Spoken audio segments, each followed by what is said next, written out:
Now, I would like to go into the presentation now to start the integration use cases.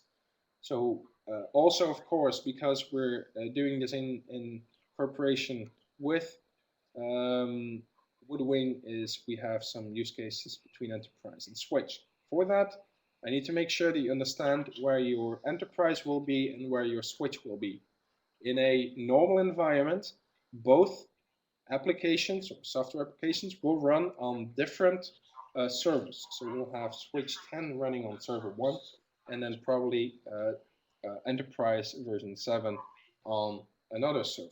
Now, Switch does not specifically require a server machine, meaning a server OS and or really a server rack, for instance. It could also be a normal desktop machine. It depends on how far and how much process you would like to do with Switch.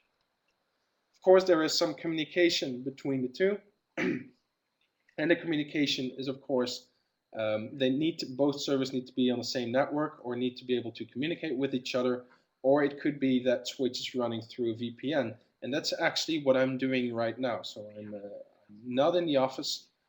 So I'm connecting through VPN from my Switch on my machine here at home to the Enterprise 7, which is residing in the Enfocus headquarters, which is about a 45-minute drive from here. If we take a closer look at the Switch server, is next to the Switch product. Also, normally the third-party applications, the Crossroads partners, will be installed on the same system. Now, Enterprise or the WoodWing configurator is a bit different in that regard, but most of the other Crossroads partners require an installation on the same system. Of course, as you've just seen as well, we have that Switch client which will talk to your Switch server as well. The integration use cases, I've created 5 different ones, as I said. First one will talk about or will illustrate the possibility of checking images and PDFs from within Switch, not using any third-party application. A second one will show you how to convert images that are coming from the Enterprise, PDFs that are coming from Enterprise, how we can pre-flight and optimize them, how can we upload new files to Enterprise, and how can we create a network archive and FTP archive from either one application, publication, or an edition or an issue. That depends on what you exactly want. Back to Power Switch. Here are my 5 use cases that explain a bit more of the possibilities between Switch and WoodWing. And of course, here is the first one. It clearly shows you that we we download the assets from Enterprise, and then we upload the correct assets again to Enterprise. Now, how do we download? I've set up my server user and password, and I'm doing a new search. And what I want is any asset which has a status original from my brand Enfocus demo. Now, in the meantime, before I'm going to explain the flow, let me quickly upload some files because it might take a few seconds in order to upload the files to the Enterprise. So I'll do that through the content station for now, which you're probably familiar with. Enfocus demo, that's my publication. And in this case, I'm looking at some sport photos or images, so I'll use sport, and that's for the July. That doesn't take too much time. Here we go, and then as well, and then I'll go back to my Switch flow. I would like to bring in some files, some PDF files as well. So that's the Enfocus demo brand again. and this is all related to Switch, so that's software. And I would like to publish this in August. All right, back to my Switch flow is, so as I said, I will download any assets from Enterprise which have a status original, and I will check out these assets whenever they are completely downloaded, which means that at that point they're in editable mode in Enterprise. What also happens, and it's quite interesting, is that when the asset is downloaded from Enterprise to Switch, Switch will create a data set. What is that? That is metadata, an XML file that will hold all the information of the asset. So what the publication is, issue, edition, all that information is actually provided in that metadata file. Now, why do we do that? Is because we're going to need this whenever we need to upload the file again. So we need to grasp that information, take that into Switch. We can use it for processing purposes within Switch, and then we can use that again as well for the upload procedure back into Enterprise. So I will activate this flow. As you can see, I've held the connections in several spots so that you can actually see what happens. Now, in the meantime, I think all my files have been uploaded into Enterprise, all with a status original. So we'll wait a few seconds, and we'll see if there are some files being downloaded into Switch.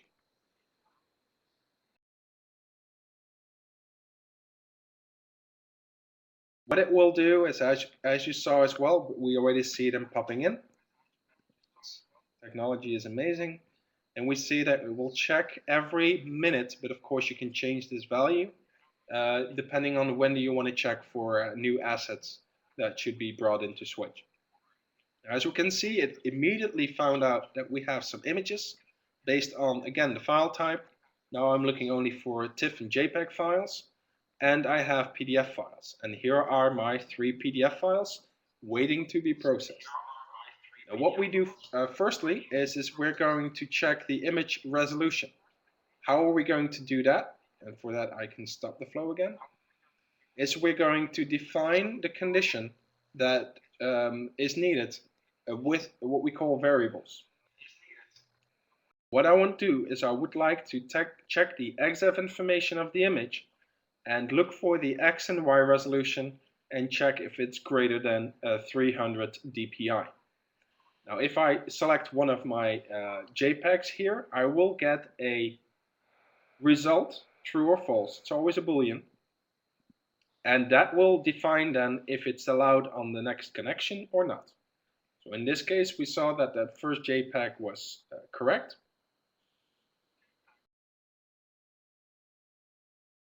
I will release this one and I will leave it up to the next check. The next check is not image resolution, but is checking the IPTC data of your images. There we go. We see that there is still one waiting and another one is now down here to the notify action, which means that one of the 2 JPEG files was incorrect. And what did I do? I actually want to upload the file back into Enterprise, but I would like it to give it a new status called not OK. So I provide a job state here, which I'm going to use later on in order to provide the status that I would like to see in my Enterprise. So if I search my current content, my current assets, I will find out that my border page 3 there is now to a not OK status. So immediately you see that it updates the status into your Enterprise as well. The other ones are still waiting, so I can check the second one, as I said, checking on IPTC to see if there was an author available in the file. and it's uploading the file as well. So that is correct. I have my 3 PDF files here, and what I would like to show you here is that you can check your PDF file based on the number of statistics that we find just using Switch. So in the first case, I hope I've uploaded ads, meaning one-page PDF files. So I'm going to check if all these PDF files have one page. Now in this case they have, and the second one is, the second check is checking if the PDFX version key, which is added to the PDF whenever you're doing a preflight, is PDFX 1A. So now we have 2 PDF files here which is still correct, and I have one file which is no longer correct, so that was not a PDFX file. Now even if it's a PDFX, you might want to check if there were any transparencies in the file. So for that we will go through a transparency check, and then last but not least we'll check if there are any true type fonts in the file available. If there is, it's not allowed. If not, it is allowed onto my connection. So you can clearly see how Switch can identify the files based on a number of different checks on the PDF or on your images. So all your assets can be checked, and of course right now it is uploading the files again. So if we take another look at my content station, I will find out that there is still 1 to be uploaded, but the other ones, 2 are to not okay, and the other 2 have received a new status called first check. So they actually went through the first check into the next status. So that's done. I think that this will end its upload state very shortly. In the meantime, I can continue to my second flow.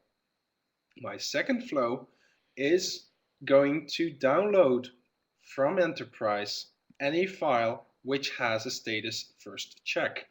So what you can do is you can have a first flow which will just identify the file and will take out the worst ones, and then I can have a second one which allows me to convert the correct files which were checked before and make sure that they have the correct color space and the correct ICC tag. If not, Photoshop will make sure that it receives it. Finally, we have some CMYK images which are back uploaded to Switch, and as you can see, to Enterprise. And as you can see here in the properties on the left, is that most of these properties are set to automatic.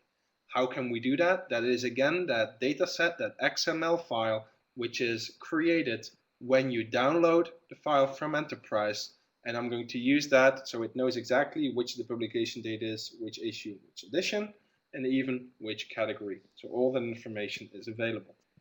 Now in the meantime, I think all my files have been processed, and what I'll do first is I will check the files. Yeah, so that's okay.